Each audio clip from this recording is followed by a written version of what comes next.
Olá, pessoal, sejam todos bem-vindos a mais um episódio do podcast Unai, em um formato muito especial, parceria com a Onconó, dedicado especialmente para trazer informação até você. Hoje, o nosso tema será sobre Outubro Rosa. Compondo a mesa aqui comigo hoje, eu tenho o Dr. Miguel, que é médico oncologista, e a doutora Camila, que é médica mastologista. Então, para a gente começar o nosso bate-papo, hoje eu vou começar por você, doutor Miguel, e eu quero que você diga para a gente o que o Outubro Rosa representa.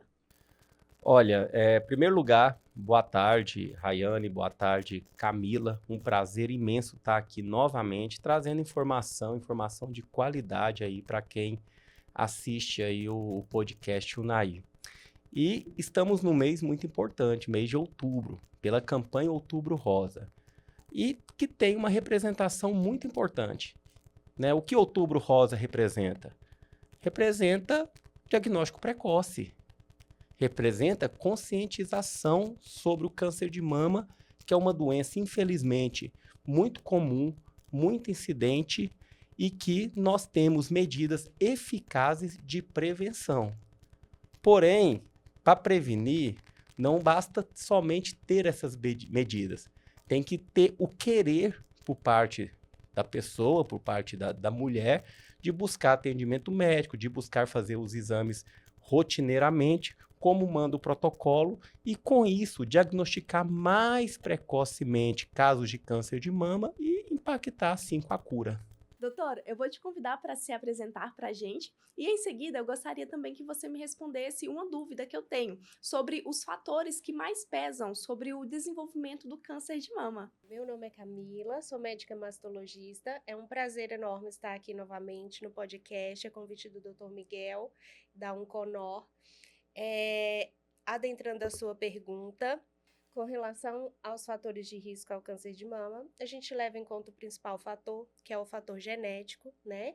Hereditário, alguém da família teve algum câncer de mama, então é muito importante que essa mulher faça o seu rastreio 10 anos antes do ano onde a pessoa teve o câncer. Se, por exemplo, teve aos 50 anos, então é muito importante que comece esse rastreio 10 anos antes, então aos 40, né? Também hábitos de vida, sedentarismo, obesidade, tabagismo, dentre outros.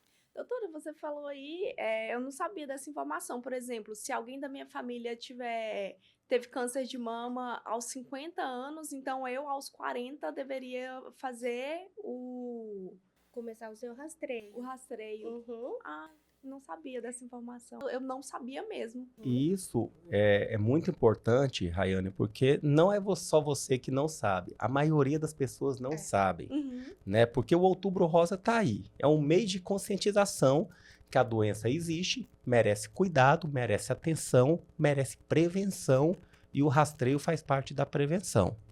Mas o rastreio, ele faz parte da prevenção. Ele não é a prevenção. A prevenção, a forma correta de fazer a prevenção para o câncer de mama é passar em consulta. Passar em consulta com o mastologista, passar em consulta com o ginecologista, passar em consulta com o médico da família e esse colega fazer com o próprio oncologista e o colega, né, fazer uma anamnese, fazer uma entrevista, estratificar os fatores de risco da pessoa. Olha, a pessoa fuma, a pessoa bebe, a pessoa é sedentária, a pessoa está com sobrepeso, a pessoa tem histórico familiar. E dessa estratificação feita na consulta, definir como que vai fazer o rastreio. Olha, vai fazer igual o Ministério da Saúde recomenda, a partir de 40 anos de idade já vão fazer a mamografia de rotina. Olha, não, teve uma história familiar positiva com 45 anos, então vamos começar os exames com 35 anos. Então, assim, a campanha de conscientização, fala-se muito em exame a partir de tal idade, correto, mas tudo inicia, a princípio, pela consulta médica, né, Camila? Porque consulta médica, principalmente com o ginecologista, a consulta de rotina, né? E não só o ginecologista. Eu, como oncologista, às vezes uma paciente minha que tratou um câncer de intestino, tá fazendo acompanhamento, pós-cura, eu vou rastrear a mama dela também. Sim. Então, acho que todo médico também tem que ter ciência da necessidade de uma consulta de check-up, às vezes cardiológico, enfim, fazer essa estratificação de risco e solicitar o exame rotineiro da mama, né, Camila? E tem uma questão que é bem trabalhada no Outubro Rosa, que fala sobre o autoexame. O autoexame é de fato muito importante? Qual o nível de importância? O autoexame é extremamente importante, mas é muito importante entendermos que ele não se trata de rastreio, né? Quando você faz o autoexame e detecta uma alteração, quer dizer que é uma alteração que já está lá, já é algo em desenvolvimento. O rastreio do câncer de mama, ele é feito através, como o Dr. Miguel falou, né? A consulta médica, onde vai ser avaliado a estratificação e vai fazer exames de imagem. Nesses exames, como a mamografia e ultrassom, principalmente a mamografia, é que vai ser detectado lesões pequenas, lesões iniciais. Aí seria mais fácil um tratamento, um melhor prognóstico, né, doutor? Sim, com certeza, com certeza. Eu vejo uma importância grande também no autoexame, porque ali a mulher ela pode identificar alguma alteração digna de atenção, que aí o exame, ao invés de ser de rastreio, ele se torna uma mamografia diagnóstica. Né? Então, assim, a única diferença de fazer a mamografia sem ter alteração no exame ou no autoexame é que essa mamografia é de rastreio. Agora, se tem alteração no autoexame, a pessoa chega para consultar, para o médico avaliar, e ele perceber essa alteração no exame físico, aí já vai pedir o exame para diagnóstico, Sim. ou de uma condição benigna, ou de uma condição maligna, que é a nossa grande preocupação. Doutor, quais sinais de alerta a mulher não pode ignorar? Nesse mês de outubro, o que a mulher não pode ignorar é que depois dos 40 anos de idade, se não teve histórico familiar na família, ela deve passar em consulta para fazer um check-up da saúde feminina dela, inclusive o rastreio para câncer de mama, certo? Agora, o câncer de mama, às vezes, né, quando não é diagnosticado precocemente numa fase assintomática, ele pode gerar sintomas nas mamas. Dor, percepção de algum nódulo, percepção de nódulo na axila, vermelhidão na mama, certo? São sinais de alerta.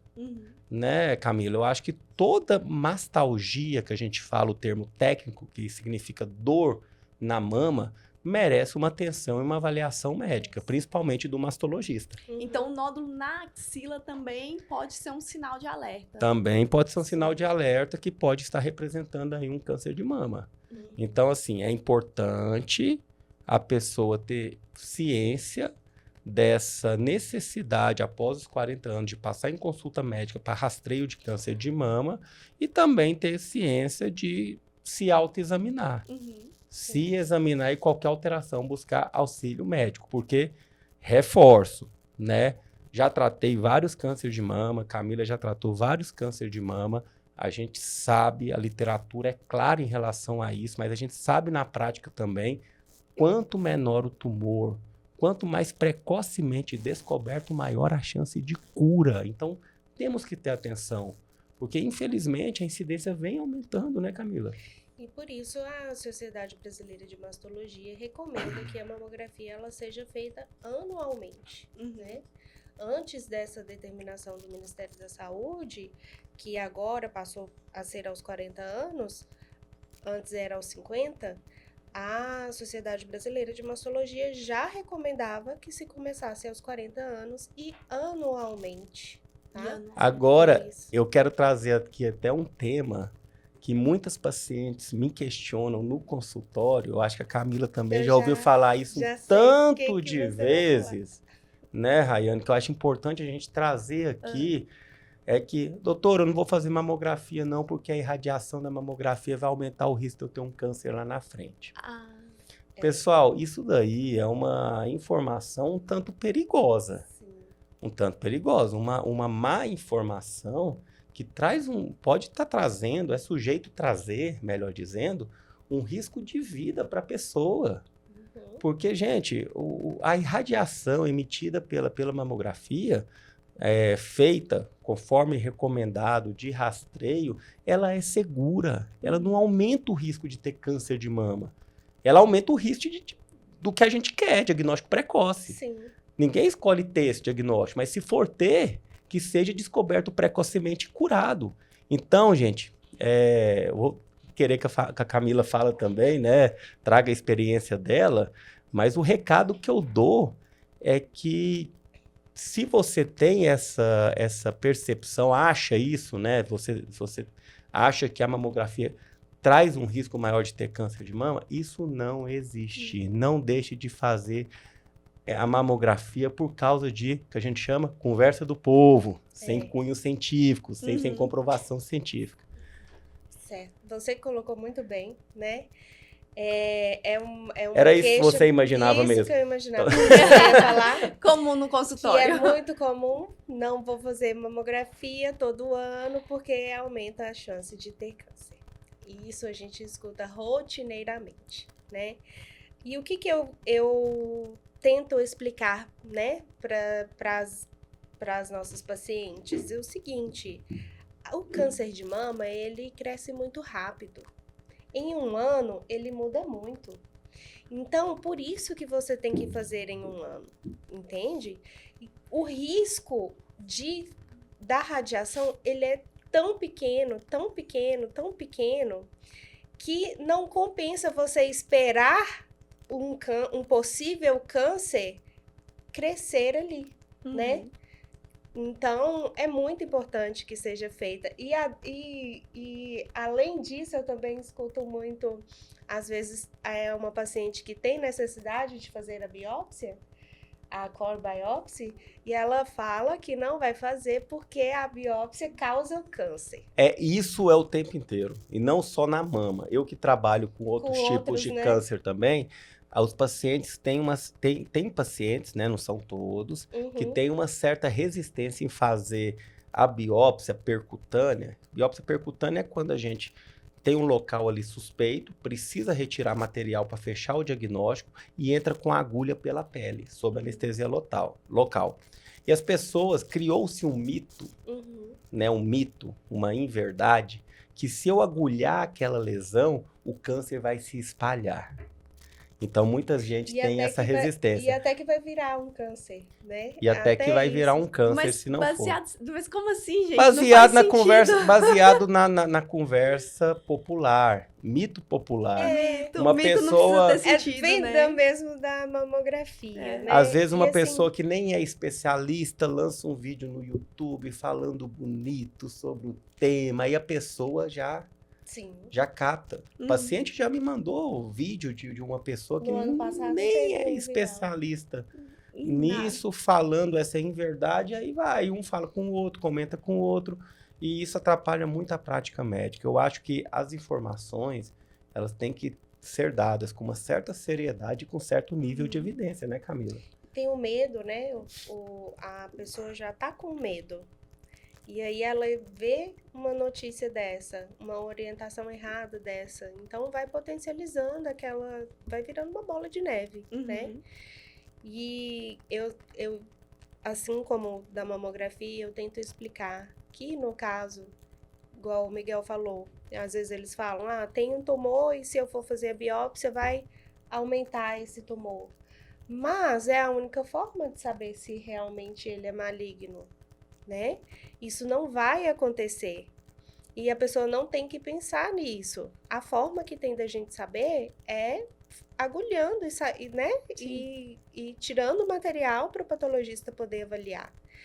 E a outra forma também que falam que se fizer vir a um câncer, não existe assim, a menor possibilidade de um trauma, né? O trauma da agulha gerar um câncer. Então, é mito mesmo.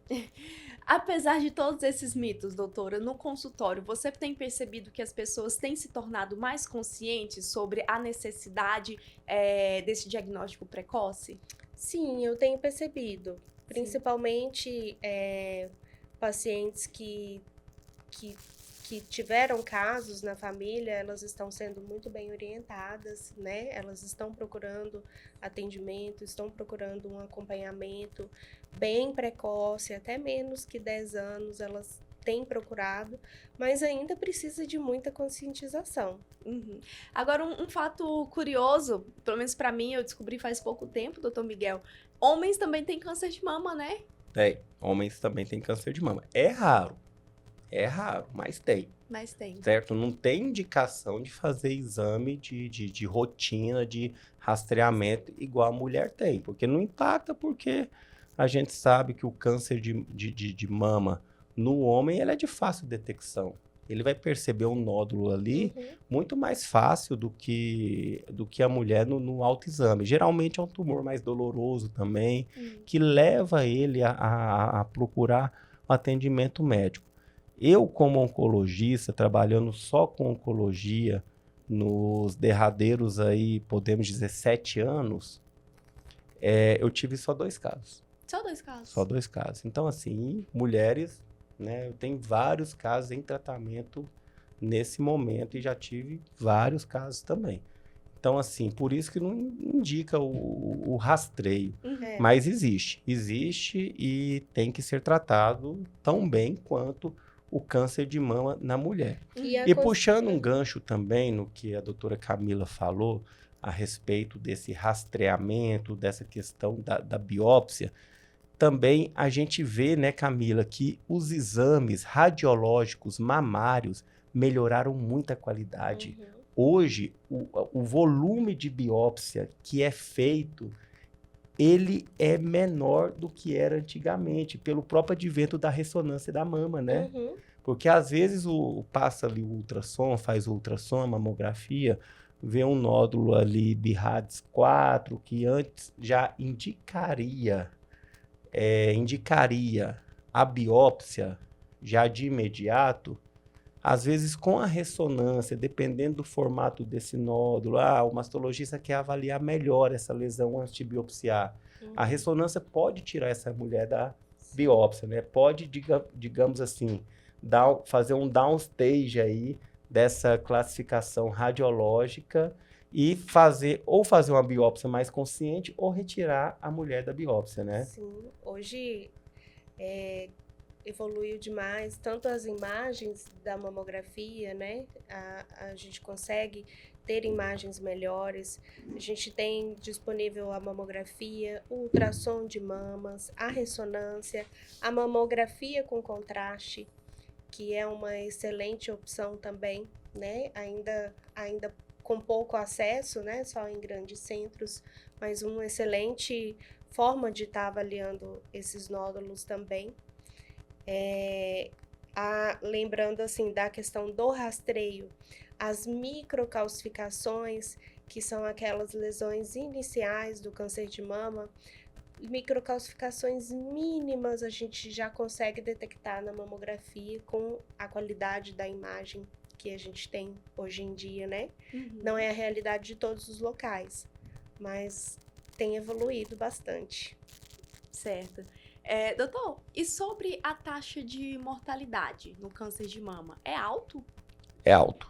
É alto. O câncer de mama hoje é o primeiro em mortalidade das neoplasias malignas em mulheres. Continua alto. Continua alto. E por que continua alto? É matemática. Aumento da incidência e não estamos diagnosticando precocemente o quanto deveríamos. Né? Mas aí também não é nem tanto, digamos assim, o querer do médico, é mais o querer da população. Sim. O acesso da população. Eu vejo que eu não tenho acompanhado de perto como é que está a movimentação, até porque atualmente eu trabalho só no setor privado, como que está a movimentação do sistema público de saúde em relação a essas pacientes, essas pessoas, né? O acompanhamento dos postos de saúde da família, em busca dessas pessoas susceptíveis para fazer rastreio. Eu acho que todo ano, outubro, é um mês de conscientização da parte médica, da parte das pessoas de querer buscar o rastreio e também da parte da gestão pública. Porque o que adianta o médico pedir, a pessoa querer buscar, se não tem acesso? Né? Então, acho que é um conjunto de fatores que devem ser trabalhados todo ano, e esse mês é um mês de fazer isso, de concentrar nisso daí. É um tema, uma pauta importante para o ano inteiro, mas o mês de outubro concentra-se os esforços para a gente conseguir aumentar esse número de diagnóstico precoce. O que reduz mortalidade no câncer de mama é o diagnóstico precoce. Sim. Isso daí é fato. Isso daí não tem o que discutir, né? Então, tem que buscar essas melhorias, digamos assim, certo? Porque a incidência é muito alta do câncer de mama. Nós precisamos estar diagnosticando precocemente. E essa incidência, infelizmente, vai só aumentando. Sim. Por quê? A doutora Camila enfatizou bem aqui sobre a história familiar. Né? A pessoa com câncer de mama já tem uma geração, 2 gerações, que vão tendo, né, digamos assim, descendentes que vão carregar esse risco maior. Sim. Então, assim, à medida que o tempo vai passando, vai impactando cada vez mais. E um fator também, Camila, de risco que eu vejo e que a literatura traz é a idade. O risco de câncer de mama aumenta com a idade. Hoje, a população envelhece mais. Perfeito. E a população acaba se cuidando um pouco mais, envelhecendo, vivendo mais anos do que vivia antigamente, com qualidade de vida. Então, assim, a gente deve, sim, melhorar sempre as políticas de rastreio. Né? Doutor, por que essa questão genética influencia tanto no câncer de mama? Por exemplo, a avó teve, a mãe, agora a filha também tem essa tendência. Eu vou trazer alguns dados. Perfeito. Alguns dados de epidemiologia. 3 a 4% do câncer de mama está associado à genética. É um percentual baixo, né? Sim. Porém, tem algumas mutações, alterações no DNA da célula, que são herdadas de mãe para filha, que, digamos assim, a pessoa que tem essa mutação genética tem um risco de 40% a 60% de desenvolver câncer de mama e ou ovário no decorrer da vida. Certo?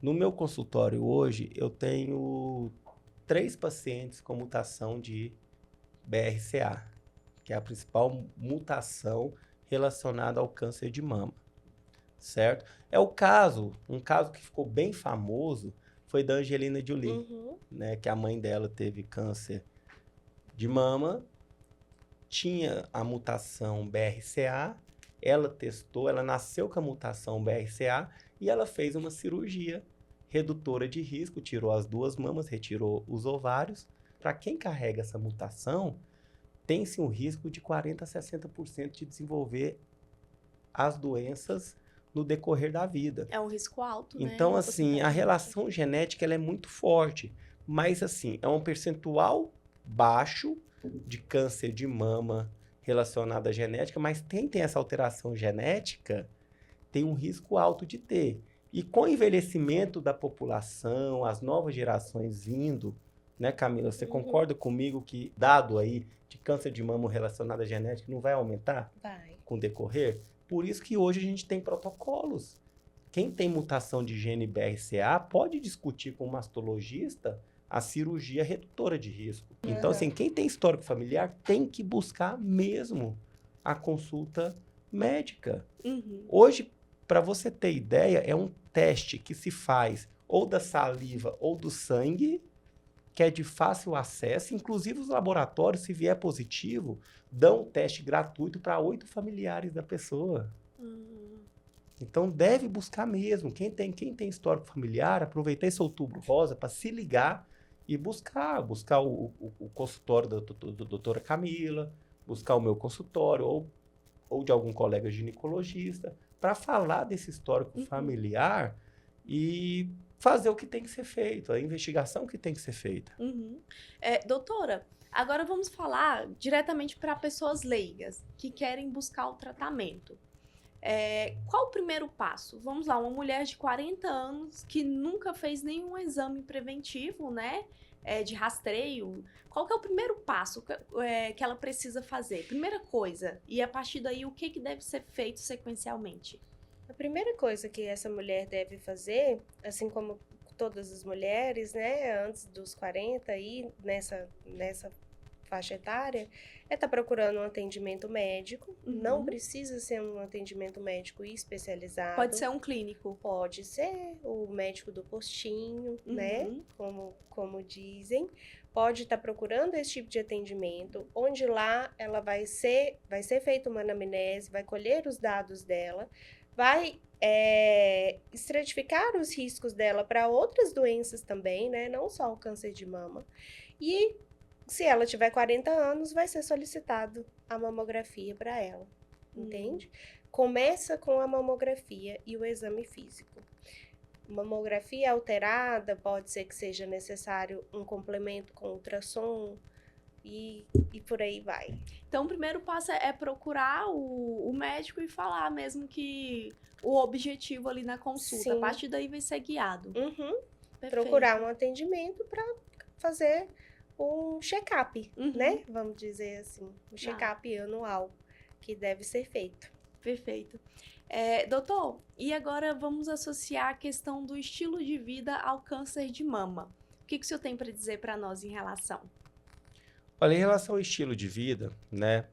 Aqui nós estamos falando muito de fatores de risco, né? Isso. Fator de risco hereditário, você concorda comigo que ele é não modificável. Sim. Você nasceu com ele e você não teve escolha. Perfeito. Né?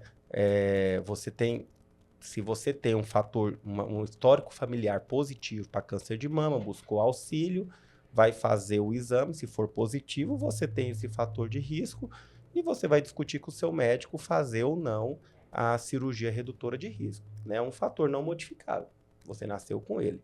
Agora, os outros fatores de risco é de exclusiva responsabilidade da pessoa.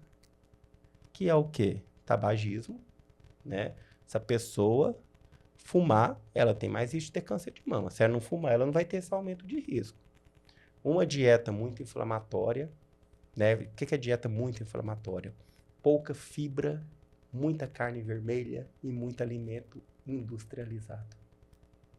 A pessoa tem um fator de risco que ela tem porque ela quer, que ela consegue modificar, né? Sedentarismo, a ausência de atividade física, também é algo que ela consegue modificar. E é muito importante, isso faz parte da prevenção. A mamografia, que a gente ressalta tanto no Outubro Rosa, a mamografia, ela é uma prevenção secundária. Agora, você mudar o seu estilo de vida para reduzir risco de ter câncer de mama e outras doenças aí que estão relacionadas aos mesmos fatores de risco, é uma prevenção primária. E reduz incidência. Reduz incidência. Eu tenho muitas pacientes, Camila, Rayane, que operam, às vezes fazem quimioterapia e faz um tratamento com intenção de cura daquele câncer de mama. E em alguns casos tem indicação de fazer hormonioterapia. Quando eu vou prescrever hormonioterapia, que geralmente a gente faz 5 a 10 anos, ou tamoxifeno, ou algum inibidor da aromatase, eu falo com a paciente, olha, isso daqui eu estou reduzindo X% a depender do estadiamento do seu câncer de mama voltar. Porém, a atividade física e a dieta, eu reduzo o risco na mesma proporção. Mas aí já não é um tratamento que depende de mim. Depende de me orientar. Né? O negócio depende do querer da pessoa em ter essa mudança. Perfeito. Né? Às vezes, o tratamento de um câncer de mama é desgastante, dá medo na pessoa, Mas a gente, às vezes, pode olhar por um lado bom. Às vezes, pode ser um motivo dessa pessoa cuidar melhor dessa saúde, desses fatores de risco modificáveis, que são fatores de risco para outros tipos de doença também. Sim. Né? Então, assim, eu já vi isso muito, Rayane. Camila, já vi isso muito, da pessoa, após o diagnóstico, curar do câncer e mudar completamente o estilo, melhorando, assim, a saúde como um todo. Então, é muito importante bater nessa tecla dos fatores de risco modificáveis. O que eu posso modificar para reduzir o risco de ter um câncer de mama? Ou o que eu posso modificar para reduzir o risco desse câncer de mama que eu tratei e não voltar mais? Então, isso é muito importante abordar com o paciente. Perfeito. Doutora Camila, agora tem uma questão que eu não sei se é mito ou se não é, mas eu já ouvi falar e eu vou aproveitar para tirar essa dúvida. Silicone aumenta o fator de risco para câncer de mama ou aumenta sim ou não? Não. Não. Hoje está muito em alta a questão do silicone relacionado à doença do silicone, que são outras alterações que não estão relacionadas com o câncer de mama. Muitas mulheres têm, inclusive, buscado a retirada do implante, né, de silicone, mas não tem ligação com o câncer de mama, não. Tá? Perfeito. E tem questão também, doutor Miguel, uso de sutiã, por exemplo, algo que aperta, que incomoda, isso pode provocar ou não? Câncer de mama como fator de risco? Não, isso tudo daí isso não. é Isso mito mesmo. Tudo isso é mito. Isso é mito, mas o mito mais perigoso que eu acho é em relação da mamografia, a mamografia aumentar o risco de ter câncer de mama e também da biópsia, da recusa da biópsia. De ter uma lesão lá e não fazer a biópsia. E não fazer a biópsia. Agora tem mais um que eu não sei Agora, se é... sim, ou demorar a fazer, né? Fica nessa aí, nesse medo, nessa dúvida. Agora, é o seguinte, a pessoa tem que buscar mais a medicina preventiva. A gente falando, a doutora Camila colocou muito bem a respeito da necessidade, né, a partir dos 40 anos, de passar em consulta médica, especificamente para o rastreio da mama, mas o rastreio da mama faz parte da consulta ginecológica. E a consulta ginecológica, a mulher começou vida sexual ativa, deve marcar com o ginecologista e começar esse acompanhamento. Para quê? Para fazer o Papa Nicolau, que é o teste preventivo para câncer de colo de útero, e nessa consulta automaticamente, né, Camila, o profissional, o colega ginecologista já faz uma avaliação da mama. Então, se a pessoa cumprir com isso, olha, começou a vida sexual ativa, já marcar e já passar com o ginecologista, ela automaticamente já vai estar fazendo a prevenção da mama. Sim. Como deve ser feito. Perfeito. Sim. Agora, outra questão também que não sei se é mito, se não é. Estresse. Tem associação? Uma vida agitada, uma vida estressada, com um gatilho, como um ponto para acabar no decorrer dos anos, óbvio, desenvolver câncer de mama também? O estresse em si, ele não é considerado um fator de risco, mas ele é um gatilho para que a pessoa tenha outros hábitos que vão contribuir, né? Tá muito estressado, tem gente que vai descontar no cigarro, no sedentarismo, no uso de álcool, né? Então, é uma junção de fatores. Acaba que indireto, né? Direto não. E sobre o tratamento, doutor Miguel, aqui em Unai, tem o tratamento? Tem. Do câncer de mama, aqui no caso? Aqui em Unai tem o tratamento do câncer de mama. Lá na nossa clínica, lá na Onconor, a gente faz quimioterapia, faz imunoterapia, faz hormonioterapia, faz segmento e acompanhamento desse paciente. Todo paciente nosso tratando tem segmento em conjunto com psicologia, com nutrição, com equipe de enfermagem navegadora. Hoje a gente consegue fazer um tratamento de alta qualidade, atendendo a vários convênios. E com a vinda da doutora Camila aqui para a Unai região, alguns tratamentos cirúrgicos a gente está conseguindo fazer aqui também, né, Camila? Sim.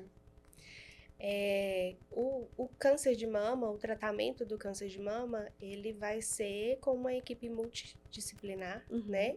Não é só com o mastologista, não é só com o oncologista, envolve todo mundo e essa equipe ela tem que se dar bem, né, para que tudo flua muito bem.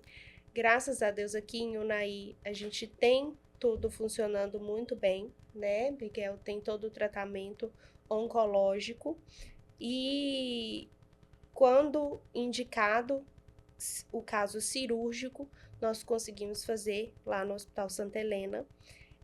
Já fizemos mastectomia, já fizemos quadrantectomia, abordagem de axila, a depender do local da lesão, que não precise de medicina nuclear, a gente consegue fazer por aqui. Então, tá muito avançado. Que bom saber disso. O NAI tá sempre em desenvolvimento, né? É bom ter pessoas como vocês que pensam na nossa cidade, porque é até um assunto que a gente já trabalhou em algum tempo aqui, a questão de poder ter um tratamento perto, sabe? Porque a questão da locomoção cansa muito o paciente, desgasta, né, doutor Miguel? E poder fazer tudo no mesmo local. E importante ressaltar, né, Camila, que, assim, já é um ganho muito grande. Hoje a gente faz o mesmo tratamento sistêmico que faria em grandes centros renomados, a gente faz aqui nas unidades da Onconor. E às vezes uma cirurgia que demanda uma tecnologia que ainda não tem aqui, e às vezes uma radioterapia também, quando é necessário, a gente tem uma rede de apoio. Tem. A gente tem para quem encaminhar. Como é feito? Como nós já temos algumas pacientes curadas com câncer de mama. Né? Eu tenho com outros mastologistas também, pacientes que fizeram fora, e eu tenho 2 ou 3 pacientes que operaram com a doutora Camila também, que foram curadas e hoje faz só segmento, né, Camila? Então, assim, a gente está evoluindo, né? Está evoluindo de tratamento sistêmico. Quando eu falo tratamento sistêmico, medicação na veia ou comprimido, a gente consegue fazer qualquer tratamento aqui, Unai. Qualquer um. Esse paciente não precisa sair para fora. E alguns casos mais específicos, né, de alguma cirurgia que depende de tecnologia de medicina nuclear, que ainda não tem aqui, a gente tem nossa rede de referência. E aqueles que a cirurgia é possível fazer aqui, tem toda a segurança para fazer com a doutora Camila no Hospital Santa Helena, que é um procedimento, teoricamente, que nós temos estrutura para fazer, né, Camila? E essa questão do tratamento, doutora Camila, é importante que aqui em Unai o paciente encontra, né, após o tratamento, após a cura, o paciente consegue aqui, tanto na Onconor, com o doutor Miguel, quanto com você, né? Sim. Essa paciente que tem o diagnóstico de câncer de mama, que passa pela cirurgia, que passa pela quimioterapia, pela radioterapia, vamos dizer que ela ainda não foi considerada curada, né? Ela fica um tempo, alguns anos, de 5 a 10 anos, ainda acompanhando para ver se esse câncer não vai surgir novamente, entende? Doutor Miguel, a doutora Camila esteve comentando um pouco anteriormente sobre acompanhamento multidisciplinar. Aí eu até fiquei com a dúvida, doutora, como que funciona? Bom, para explicar como é que é essa avaliação multidisciplinar, eu vou falar aqui como que é a jornada da paciente com diagnóstico de câncer de mama até definir o tratamento. Né? Como a gente esteve falando, ou pelo próprio autoexame, ou por algum exame de rastreamento, é detectada uma lesão suspeita. Vai para a biópsia, com o mastologista, vem o resultado. É um câncer de mama. Aí, esse paciente deve ser conduzido, além do mastologista, também pelo oncologista clínico. Porque para definir qual tratamento que essa paciente vai fazer, a gente tem 2 perguntas muito importantes que a gente tem que ter respondidas na mesa. Primeiro, qual o tipo de câncer de mama dessa paciente? Aí tem um exame chamado imunohistoquímica que vai me mostrar a característica desse câncer, a característica desse tumor. Como que é essa célula desse tumor, né? Que a gente chama de o fenótipo dessa célula. E a segunda informação que a gente deve ter na mesa é o estadiamento. É uma doença localizada na mama uma doença localmente avançada, que além da mama está na axila, ou é uma doença avançada, que saiu da mama e da axila e foi para outro local, como pulmão, fígado, osso. A gente tem que ter essas duas respostas na mesa. Se for uma doença localmente avançada ou localizada, o oncologista tem que fazer contato com o mastologista para definir a melhor forma de tratamento. Aí, a imunohistoquímica, que mostra o tipo de câncer de mama, vai direcionar a gente nessa conduta. A gente vai fazer quimioterapia e depois fazer cirurgia? A gente vai fazer cirurgia e depois fazer quimioterapia? A gente vai fazer cirurgia e depois vai fazer hormonioterapia? Certo? A gente vai ser necessário fazer radioterapia após a cirurgia? Então, aí envolve toda essa equipe de oncologista e mastologista. Agora, o mastologista lá viu a doença localizada, né, ou localmente avançada no exame físico, fez o exame de imagem e mostrou uma doença metastática, ele vai direcionar para o oncologista fazer tratamento sistêmico. Se for localizada ou localmente avançada, antes dele operar, ele vai pegar a opinião do oncologista para esse time discutir o caso, né, Camila? Sim. Eu acho que o câncer de mama bem tratado é o câncer de mama que passa por essa avaliação dupla antes de definir o tratamento. Sim, tudo isso que o Miguel falou é muito importante também para a confiança do paciente, né? O paciente que vai em uma consulta com o mastologista e que o mastologista explica para ele toda essa questão que o Miguel falou, e ele chega lá no oncologista já sabendo mais ou menos como as coisas funcionam, o paciente entende todo o quadro, todo o tratamento e fica mais confortável para ele também, né? Saber que tem 2 profissionais que estão alinhados para esse tratamento e vice-versa. Perfeito, muito bom. Que bate-papo enriquecedor, né, pessoal? Muito bom compartilhar esse momento aqui com vocês. Pessoal, gostaria de agradecer vocês imensamente a presença aqui hoje por esse bate-papo. Tanto a doutora Camila quanto o doutor Miguel trouxeram informações que de coração agregaram muito para mim, informações muito valiosas. Tenho certeza também que vai agregar você aí de casa. Muito obrigado pela presença de vocês, por mais um dia de conhecimento aqui para nós. Gostaria de convidar vocês para deixarem o @ de vocês aqui, para quem estiver nos assistindo, caso queira seguir vocês nas redes sociais, pode ser? Começar por você, doutora Camila, olhando ali para a câmera. Agradeço também, foi ótimo. Conhecimento é sempre bom compartilhar, né? Toda vez que a gente compartilha, a gente acaba aprendendo mais. Foi muito bom, obrigada. E o meu @ do Instagram é @doutora Camila Azevedo, com a letra K. Muito bom. E o da Clínica Onconor, doutor Miguel? Tem um da Clínica Onconor, que é @Clínica Onconor. Tem o meu, né, @Dr. Miguel Lacerda Ferreira. A gente está sempre produzindo aí conteúdos informativos mesmo, né? Quem quiser conhecer um pouco mais do nosso serviço é retratado nessas redes. E sempre bom estar aqui com vocês, participando de mais um podcast. E até a próxima. Muito obrigada. Pessoal, segue a gente também nas redes sociais, @podcastunai. Um forte abraço e até a próxima.